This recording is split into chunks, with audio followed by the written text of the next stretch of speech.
इस वीडियो में हम डिस्कस करेंगे कि पुरुष जनन तंत्र यानी कि मेल रिप्रोडक्टिव सिस्टम क्या होता है। पुरुष जनन तंत्र के बारे में हम इस वीडियो में थोड़ा डिस्कस करेंगे कि ये क्या होता है, इसके सिस्टम के बारे में हम थोड़ा देखेंगे।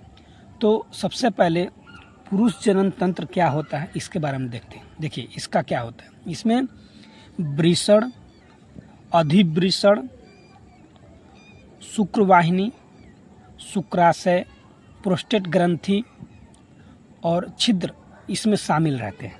मतलब कि ये इसमें वृषण, अधिवृषण, शुक्रवाहिनी, वृषण जालिका, शुक्रकाय, शुक्रवाहक, ये जितने ये इसके पार्ट्स हैं ये सभी इसमें शामिल रहते हैं पुरुष जनन तंत्र में, यानी कि मेल प्रोडक्शन सिस्टम में ये सभी इसमें शामिल रहते हैं।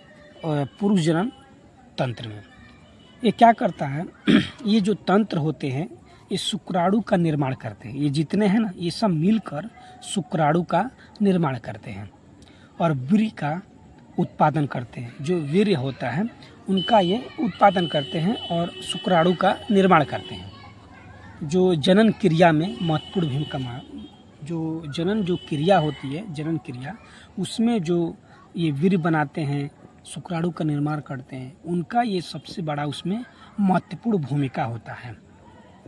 तो एक बार और देखेंगे कि जो पुरुष जनन तंत्र होता है, ये पुरुष जनन तंत्र यानी मेल रिप्रोडक्शन सिस्टम, इसमें ये क्या होता है। देखिए जो पुरुष जनन तंत्र होता है इसमें ये वृषण, शुक्रवाहिनी, मूत्रवाहिनी, अधिवृषण, शुक्रकाय, सिंसन मुंड, ये मतलब ये जितने पार्ट्स हैं ये सब इसमें शामिल होते हैं और ये सभी मिलकर शुक्राणु का, या जिसको हम और वीर्य, शुक्राणु और वीर्य ये दोनों का उत्पन्न करते हैं, दोनों का निर्माण करते हैं। जो जनन तंत्र होता है, जो जनन क्रिया होती है, जैसे जनन जो होता है ना, वो जनन क्रिया होती है, उसमें ये महत्वपूर्ण भूमिका निभाता है।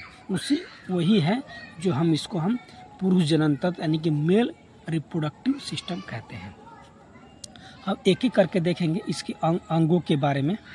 तो सबसे पहले देखते हैं ये वृषण। ये वृषण है, ये क्या होता है।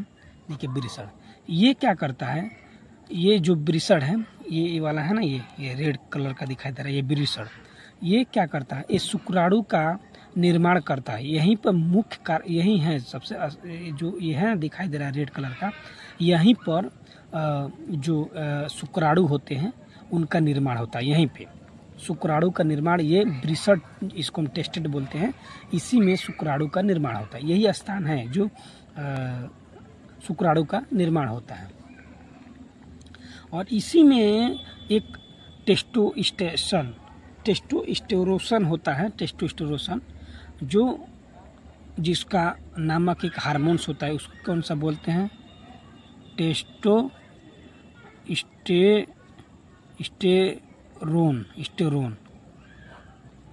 टेस्टोस्टेरोन नामक हार्मोन्स, एक ये हार्मोन्स हैं, ये हार्मोन्स है जो इसमें निर्माण होता है।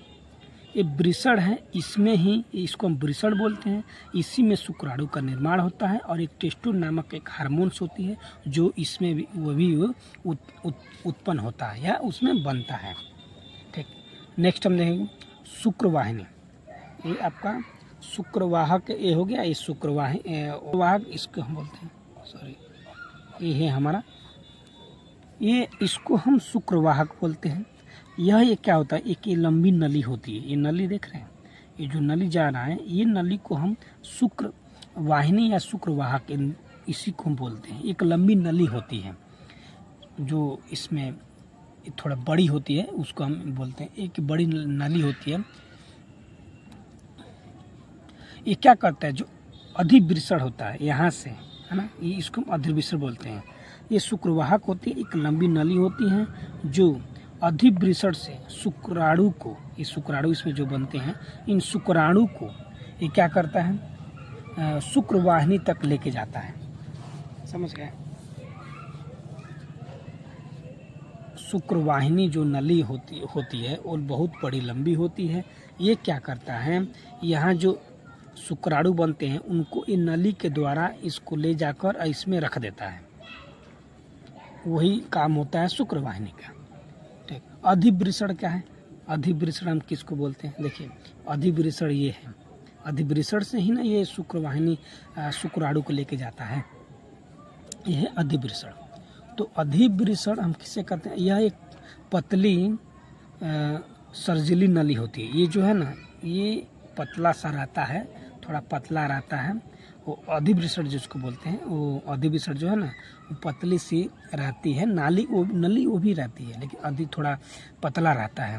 वृषण का जो वृषण होती है ना उसके ऊपर ये स्थिर होता है, उसी के ऊपर, वृषण के ऊपर स्थिर होती है। वहाँ क्या होता है, शुक्राणु संग्रहित होती है वहीं पे। यहाँ पे इसके ऊपर एक थोड़ा पतला सा रहता है, वो रहता है, ये है ऊपर का, यहीं पे शुक्राणु स्थिर रहते हैं। उसी शुक्राणु को ये क्या कहता है, शुक्रवाहिनी, ये यहाँ से लेके और शुक्रवाहिनी के पास लेके जाता है शुक्रवाहक। ठीक, शुक्रकाय देखते हैं, शुक्रकाशय हम इसको बोलते हैं, शुक्रकाशय। ये दोनों तो दिखाई दे रहा ना, ये शुक्रकाशय है, ये शुक्रकाशय है। शुक्रकाशय क्या करता है? तो देखिए, जो शुक्रकाशय है ये वाला, ये शुक्रकाशय है। ये क्या होता है, ये दो छोटी झिल्ली होती है, एक ये और एक ये। इन दोनों, ये दो छोटी झिल्ली होती है। हाँ, इसमें दो और जो ग्रंथियाँ होती है, दो ग्रंथियाँ और दो झिल्ली होती है। शुक्राणु को यह क्या करता है, ऊर्जा, पोषक तत्व ये सब प्रदान करता है।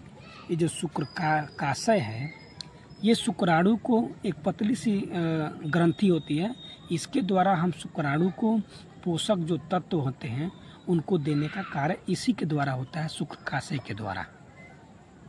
जो शुक्रकाशय है, ये शुक्रकाशय जो शुक्राणु बनते हैं ना यहाँ पे, इन शुक्राणु को हम पोषक जो तत्व देने होते हैं, इनको स्ट्रांग बनाने के लिए यहीं से दिया जाता है, इसी के द्वारा, शुक्रकाशय के द्वारा। प्रोस्टेट ग्रंथि, ये जो प्रोस्टेट ग्रंथि है इसको हम प्रोस्टेट ग्रंथि कहते हैं, दोनों को। ये प्रोस्टेट ग्रंथि क्या होती है? यह एक ग्रंथि है शुक्राणु के ले जाने के वाली, वीर्य को। इसमें क्या होता है, ये प्रोस्टेट ग्रंथि, ये भी एक ग्रंथि है जो क्या करता है, जो वीर्य बनता है ना उसको ये क्षति रहित, मतलब उसको कोई नुकसान ना हो, वो अच्छे तरह से वहाँ से गतिशील कर सके। उनको गतिशीलता बढ़ाने के लिए, जो शुक्राणु होते हैं उनको गतिशीलता को बढ़ावा देने के लिए हम इस प्रोस्टेट ग्रंथि का उपयोग करते हैं। जो प्रोस्टेट ग्रंथि होती है वो शुक्राणु को स्ट्रांग करती है, आगे बढ़ाने में मदद करती है। ये प्रोस्टेट ग्रंथि उसको प्रोस्टेट करता है, मतलब सुरक्षा करते हैं शुक्राणु को आगे बढ़ाने के लिए, उसी को हम बोलते हैं प्रोस्टेट ग्रंथि। ठीक, ये शीशन मुंड थोड़ा देखते हैं। शीशन मुंड क्या होता है? यह एक नली होती है। ठीक, ये एक नली होती है बाह्य जंग में, बाह्य जनांग में यह एक नली होती है जो बाहर के मादा जनांग में प्रवेश कराता है। मतलब कि ये क्या होता है, एक नली होती है जिसके द्वारा, इसी को बोलते हैं, ये नली होती है जिसके द्वारा जो नर होती है उसके अंदर ये जो शुक्राणु होते हैं या वीर्य जिसको बोलते हैं, वो उसको अंदर प्रवेश करने के लिए काम करता है। ये नली इसी के द्वारा होता है। तो इसमें हम देखें कि जो पुरुष जनन तंत्र यानी कि मेल रिप्रोडक्टिव सिस्टम क्या होते हैं और उसके पार्ट्स कौन कौन होते हैं, इसके बारे में हमने इस वीडियो में देखे।